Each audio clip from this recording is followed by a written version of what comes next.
एक जंगल में कालू कौवा अपनी पत्नी टूनी चिड़िया के साथ रहता था।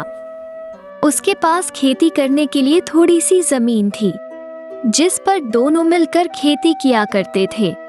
कुछ समय बाद टूनी को एक बेटी होती है, जिसका नाम उसने टुनटुनी रखा था। समय बीतने लगा और एक दिन कालू ने अपने खेत में जो खाद डाला वो नकली था, जिससे उसके खेत बंजर हो गए। जब ये बात कालू कौवा अपनी पत्नी को बताता है, तब उसकी पत्नी उसे कहती है, आप क्या करेंगे जी? नकली खाद से तो पूरा खेत बंजर हो गया। दूसरा कोई काम खोजिए, कब तक ऐसा चलता रहेगा? हाँ टूनी, मैं कल ही शहर जाकर काम की तलाश करूंगा, तुम चिंता मत करो। अगले दिन कालू कौवा अब काम की तलाश में शहर चला जाता है। भैया, अगर मेरे लिए कोई काम हो तो बताओ, मुझे काम की बहुत जरूरत है। तू क्या काम करेगा? देखने से तो तू किसान लगता है, तुझे खेती के सिवा तो कुछ आता ही नहीं होगा।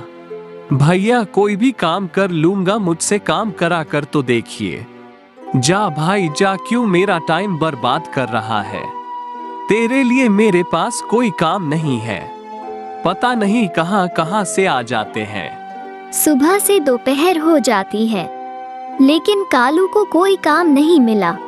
थक हार कर वो अपने घर लौटने लगता है। तभी उसे चाय की दुकान दिखाई देती है।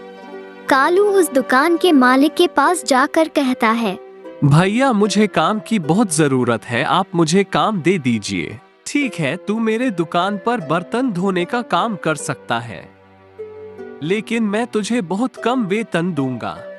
अगर तू कम वेतन में काम कर सकता है तो कल से ही काम पर आ जा। कालू को मुंह मांगी मुराद मिल जाती है।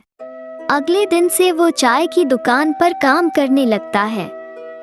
इस तरह उसके दिन खुशी खुशी कटने लगे। अचानक एक दिन चाय की दुकान बंद हो जाती है और कालू फिर से बेरोजगार हो गया। जब इस बात का पता टूनी को चलता है तो वो रोने लगती है। हे भगवान, ये तुम हमें कैसे दिन दिखा रहे हो?